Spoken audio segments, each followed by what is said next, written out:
Ɗakin taro na gidan samari da 'yan mata na Abdulsalam Adam ya cika ya batse da ɗumbin magoya bayan sabuwar jam'iyyar Ihsan, wanda suka halarci wani gagarumin biki domin kaddamar da fara ayyukan wannan jam'iyya. Kuma jim kaɗan bayan buɗe wannan zaman taro da addu'o'i, sai babban magatakarda na jam'iyyar ya kaddamar da buɗe wannan taro da harshen Faransanci. Je déclare ouvert les activités du parti FPJD Ihsani au titre de la région des Anders, car c'est en cela que réside ma fierté. Daga nan da kuma sai shugaban jam'iyyar na ƙasa baki ɗaya wato Mansur Alhaji Ammani ya ɗauki magana inda ya bayyana dalilan buɗe wannan jam'iyya. Kamar yadda kowace jam'iyya ake kawata don ta je ta yi zaɓe, a zaɓi shugaban ƙasa, a zaɓi 'yan majalisa, a zaɓi kuma mairori ko kuma kwansaye, to mu ma mun ƙirƙira wannan jam'iyyar ne don wannan hadafi.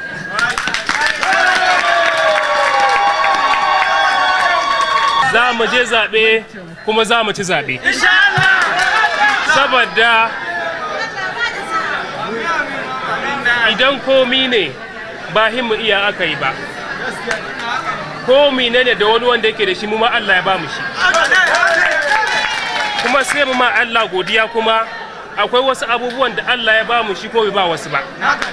Mutanen da Magaram.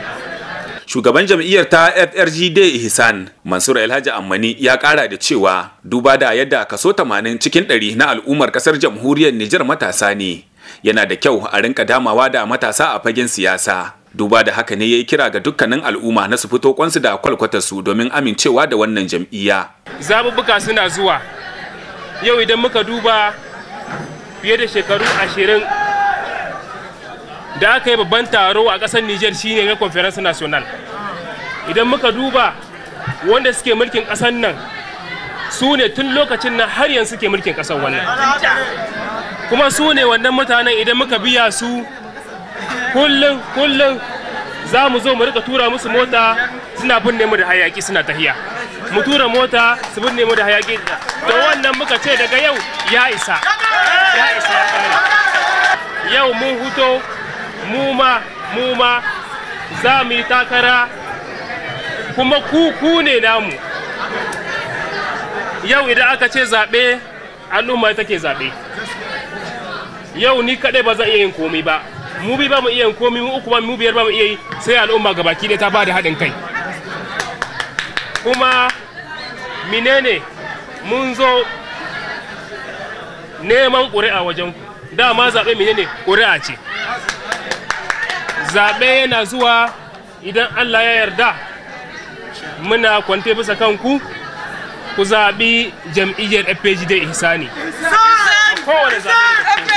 A yayin gudanar da wannan taro an ga halartar da dama daga cikin mambobin jam'iyyu daban-daban, wanda waɗansu daga cikinsu aka ba su damar yin tsokaci dangane da wannan taro. Abdulrahman Yahaya shine magatakarda na jam'iyyar nan ta Model Lumana Afirka mai adawa. Ya bayyana cewa suna lale marhabin da fitowar wannan jam'iyya, duba da cewa akasarin jagororin wannan jam'iyyar matasa ne. Mu a kullum wanda zai shigo cikin fage na gwagwarmaya na tsaye da demokradiyya akan hanyar gaskiya, ko dare ko rana idan ya kiraye mu za mu amsa kira, saboda dukkan tahiyar da ake bori guda ake ma tsaki, ƙasa ake ma, Nijar muke ma.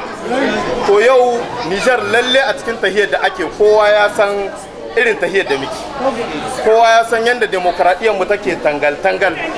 Ubangiji Allah sa Ihsan ta kama cikin tahiyar demokradiyya don ceto demokradiyyar ƙasar nan. Sabuwar jam'iyyar ta FRGD Ihsan za ta gabatar da babban zaman taronta na Congress a can babban birnin Yamai, inda a can ne jam'iyyar za ta ɗauki ƙuduri na ko za ta tsaida ɗan takarar shugabancin ƙasa ko kuma a'a.